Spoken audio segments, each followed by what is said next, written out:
The grand halls of Capitol Hill buzzed with an electric tension, the kind that precedes a storm. It was a crisp morning in Washington, D.C., and the hearing room was packed. Congressmen, aides, reporters, and cameras all poised for what promised to be a fiery confrontation.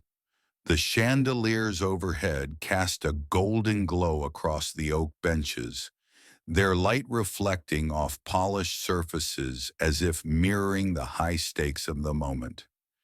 At the center of it all stood Congresswoman Jasmine Crockett, a Democrat from Texas known for her sharp tongue and fearless demeanor. Across from her, seated with an air of unshakable calm, was Secretary of State Marco Rubio, his eyes glinting like a seasoned fighter sizing up an opponent. What unfolded was not just a debate, it was a clash of wills, a spectacle that would ripple through the American political landscape. Crockett adjusted her notes, her fingers brushing against a stack of documents she'd spent weeks preparing. Her heart pounded, but her face betrayed nothing but resolve. She had come armed with facts, ready to confront Rubio on an issue that had been simmering in the public consciousness. President Donald Trump's business dealings with the United Arab Emirates, UAE, and their potential conflict with U.S. foreign policy. The room grew quiet as she stepped to the podium, her presence commanding attention. Reporters leaned forward, pens poised, sensing a headline in the making. A Democratic congressman nearby gave her a subtle nod of encouragement, while a Republican aide whispered to a colleague, "This should be interesting." "Mr. Secretary Rubio," Crockett began, her voice cutting through the stifling air like a blade. "We are here to address a serious issue.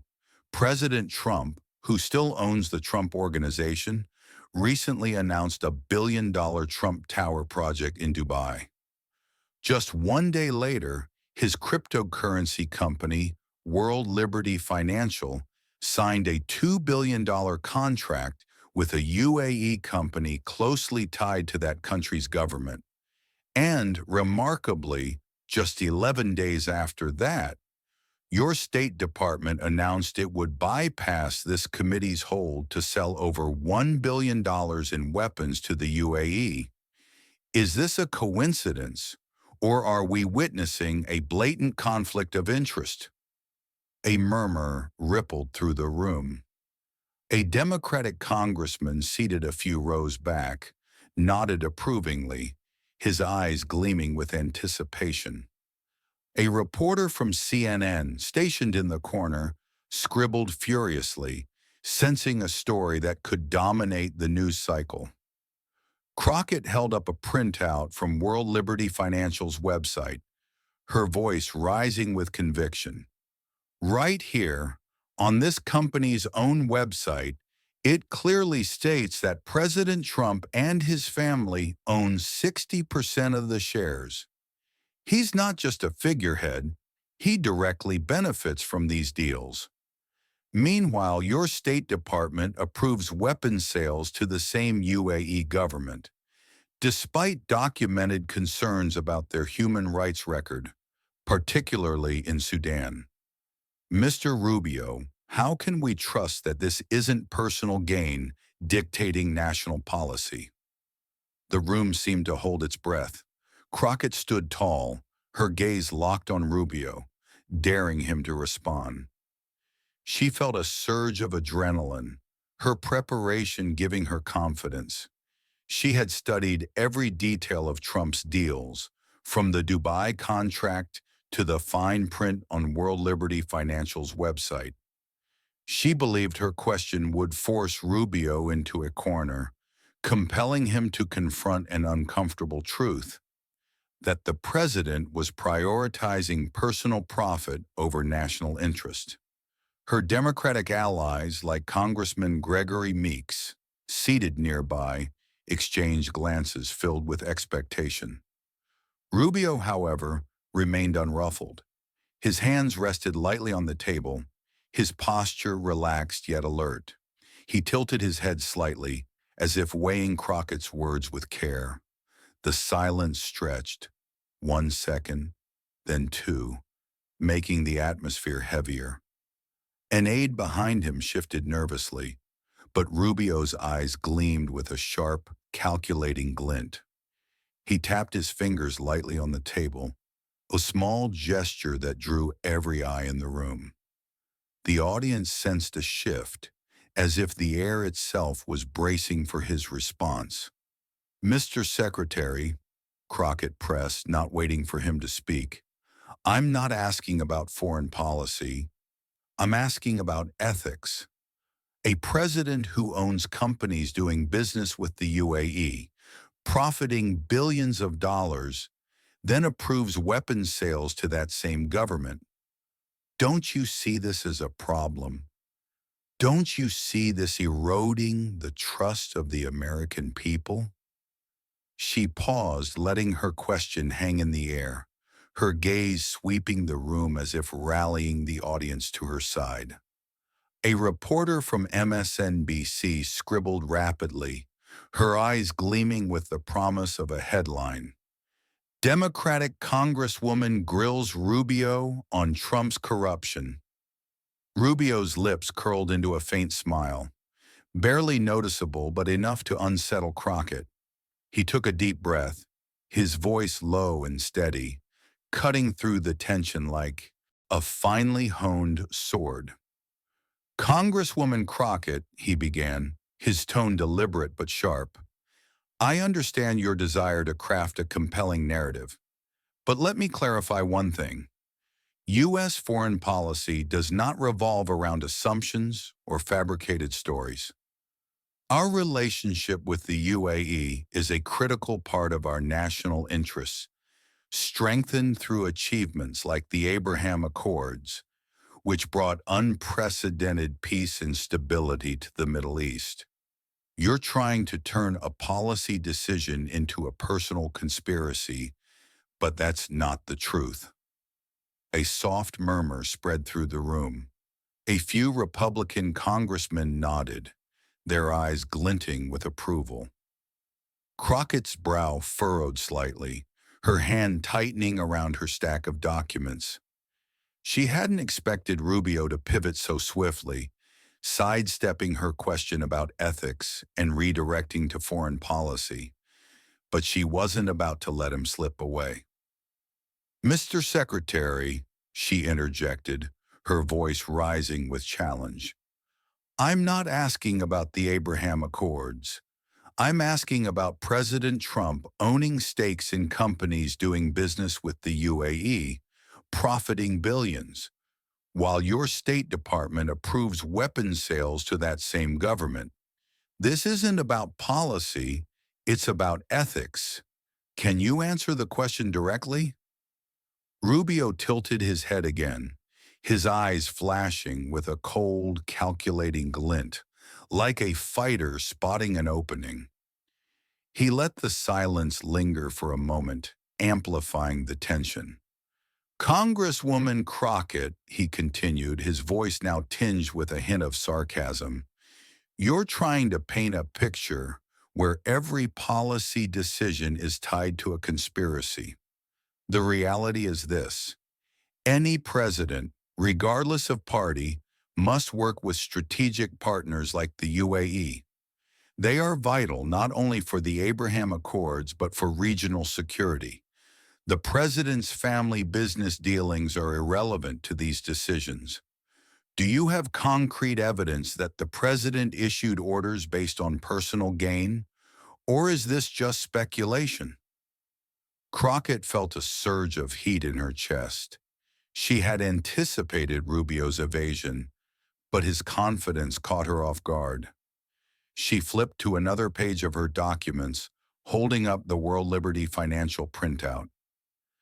"Mr. Rubio," she said, her tone resolute but slightly rushed, "this is evidence. The company's own website openly states that the Trump family owns 60% of the shares. They're doing business with a company tied to the UAE government, and just days later, your State Department overrides Congressman Meek's hold to sell weapons. You call that speculation? The American people deserve to know the truth. Rubio's smile widened, just enough to make a Republican congressman nearby chuckle softly. He tapped his fingers on the table, as if keeping rhythm to a carefully rehearsed performance. Congresswoman, he said, his tone now laced with mockery, I understand you want to create a headline, but let me remind you, the president's family has the right to do business worldwide. They don't need Congress's permission. What you call evidence is just a website publicly disclosing share ownership, something any company does. Linking that to foreign policy is a leap not grounded in facts. The room erupted in louder murmurs. A Fox News reporter scribbled frantically, her eyes gleaming as if she'd struck gold. Crockett felt the pressure mounting. She tried to keep her voice steady, but her eyes wavered slightly. Mr. Rubio, she pressed, her voice carrying a hint of frustration, you're not answering my question. I'm asking if you see an ethical issue when a president profits from deals with a foreign government while making decisions to sell them weapons. Can you answer plainly? Rubio leaned forward, his gaze locking onto Crockett's as if seeing through her. Congresswoman Crockett, he said, his tone now firmer, I'm not here to answer questions based on assumptions. U.S. foreign policy is built on national interests, not on stories spun to grab attention. The UAE is a key ally. The Abraham Accords reshaped the Middle East, and the weapons sale is part of that strategy. If you have concrete evidence of wrongdoing, present it to the committee. If not, I suggest we focus on issues that actually matter. Applause broke out from the Republican benches, brief but sharp, enough to make Crockett pause. She opened her mouth to respond, but Rubio's icy stare made her hesitate. A reporter whispered to a colleague, Crockett's losing ground. She flipped to another page of her documents, her voice losing its initial sharpness. Mr. Rubio, she said, her tone lower, the American people aren't fools. They see what's happening, a president getting rich from foreign deals while making policy decisions. You can deny it, but the truth will come out. Rubio raised an eyebrow, his eyes glinting with amusement. He straightened, his voice ringing out, firm but polite. Congresswoman, the truth is this. You're trying to turn a policy decision into a scandal, but it doesn't change the fact that the UAE is an indispensable partner. If you want to talk about ethics, look at the organizations receiving billions in unchecked aid. That's the issue worth investigating, not baseless assumptions about the president. Crockett's heart pounded harder. She realized Rubio was steering the debate away from her question, and she struggled to pull it back. A Democratic congressman nearby shook his head, his eyes betraying concern. Rubio, with the confidence of someone who had weathered countless hearings, had seized the upper hand. The room seemed to freeze, every gaze fixed on Crockett as she gripped the podium, her eyes flashing with determination, but her confidence wavering. She took a deep breath, her voice striving to regain its edge. Mr. Secretary Rubio, she began, slow and resolute, I'm not here to argue about national interests or the Abraham Accords. I'm asking about accountability.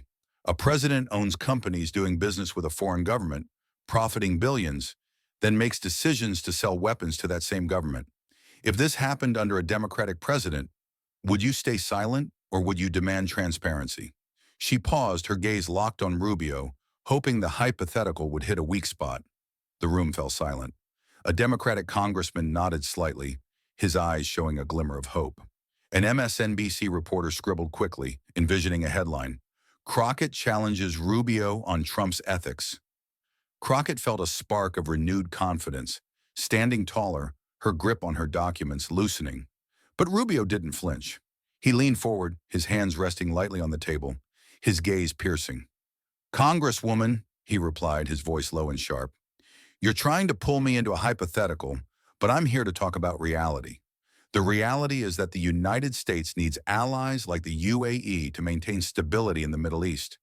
Our policy decisions are made based on national interests, not speculation about personal motives.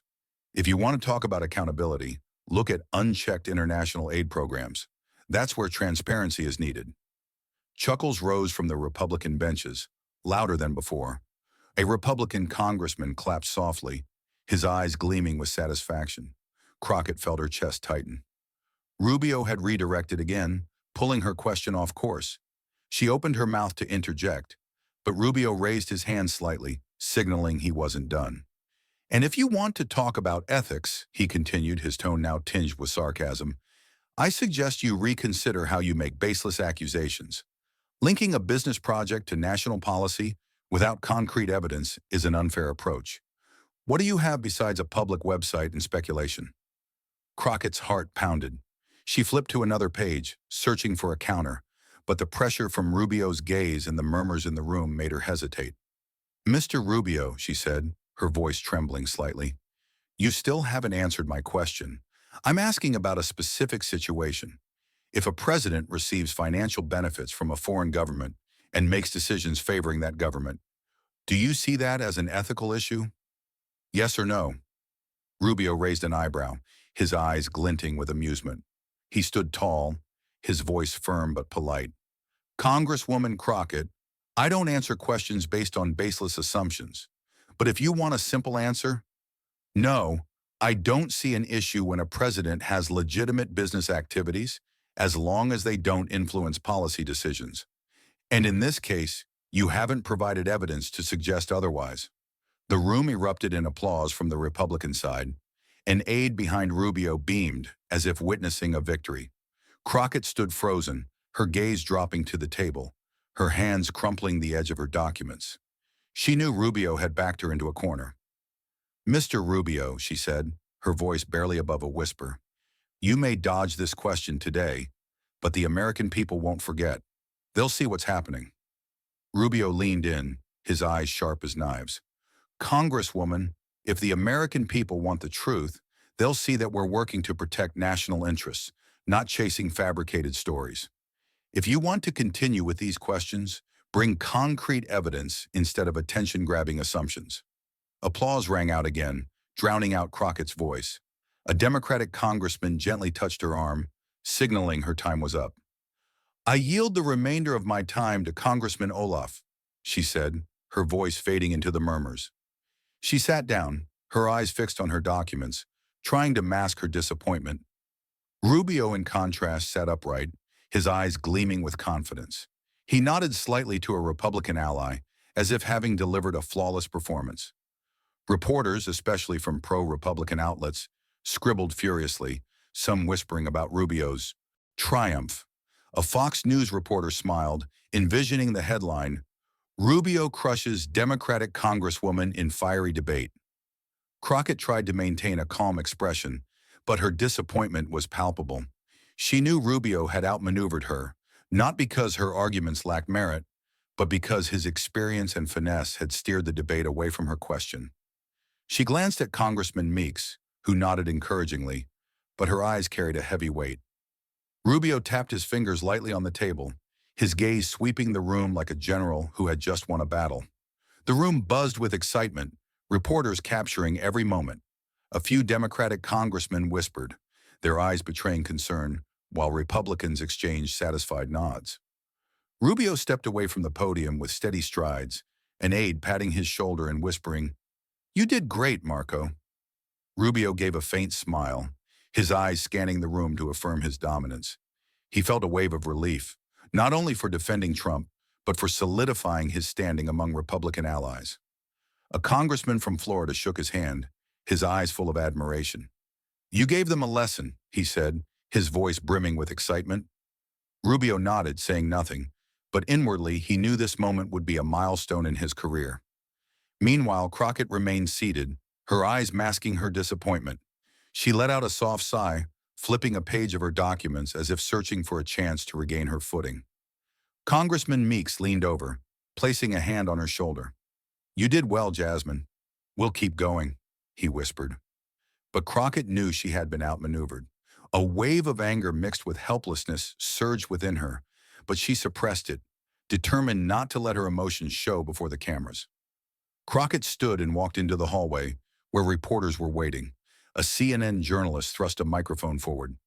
"Congresswoman Crockett, what do you think of Secretary Rubio's response?" She paused, took a deep breath, and forced a professional smile. "I think the American people will judge for themselves," she replied, her voice calm but tense. "The questions I raised are about transparency, and I won't stop pursuing the truth." But as she turned away, her eyes betrayed exhaustion. She knew her response lacked the power to overshadow her defeat. Back in the hearing room, Rubio remained the center of attention. A group of Republican congressmen gathered around him, laughing and talking animatedly. A veteran senator patted Rubio's shoulder. "You shut them down, Marco. Trump will be pleased," he said. Rubio nodded, his eyes glinting with satisfaction, careful not to reveal too much emotion.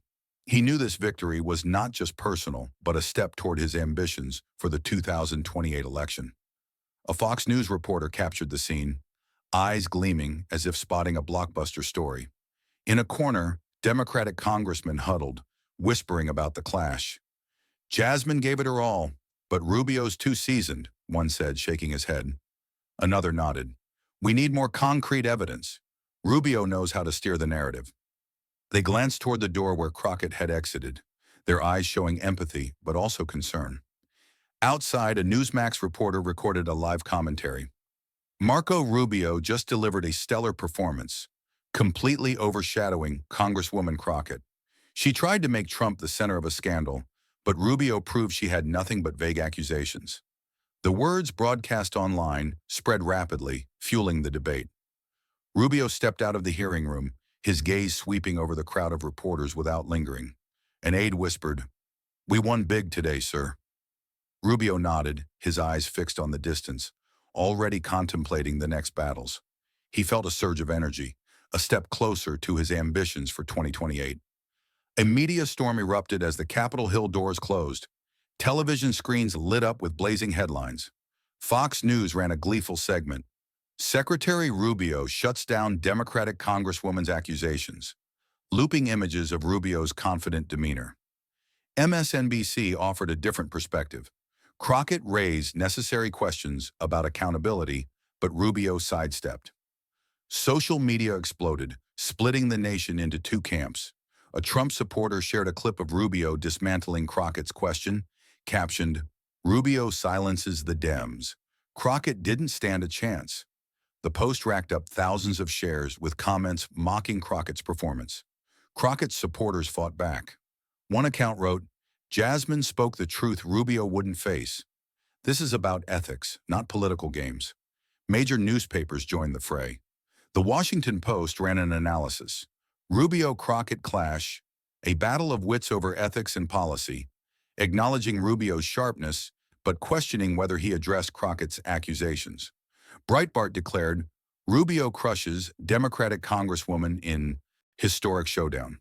The media whirlwind spilled into online forums in the streets. On Reddit, users dissected every detail. A post on Our Politics read, "Crockett had a point about conflicts of interest, but Rubio was too seasoned. She needs stronger evidence." Another on r/conservative posted a meme of Rubio in a boxing ring, captioned, "Crockett knocked out in round one." The meme spread rapidly, sparking mockery from Trump supporters. As the storm subsided, its echoes lingered. Rubio, stepping out of the Capitol under fading sunlight, felt the weight of his victory, not just defending Trump, but cementing his image as an unbeatable Republican warrior. He envisioned doors opening for a 2028 candidacy, a stronger political legacy. He smiled faintly, stepping into a waiting car, knowing this battle was a milestone. In her small house office, Crockett sat at her desk, the lamp illuminating her documents. She jotted notes for the next hearing, her eyes gleaming with resolve. Though outmaneuvered, she hadn't crumbled. Democratic allies from Congressman Meeks to online supporters sent encouragement. "You did the right thing, Jasmine," Meeks messaged. She nodded, telling herself today's defeat was a stepping stone. The Rubio-Crockett confrontation was more than a war of words. It symbolized America's deep divide. Crockett's questions about Trump's interests, though rebuffed, lingered in the public's mind. Republicans hailed Rubio as a defender of national interests, while Democrats saw Crockett as a flame-challenging power. A young reporter typed a final article, "The Rubio-Crockett Battle, a clash of wits shaping the future." The piece emphasized that while Rubio won, Crockett's questions about ethics would not be easily forgotten. In Washington, Trump supporters gathered, holding signs, "Rubio is a hero." In Texas, a community meeting echoed with chants,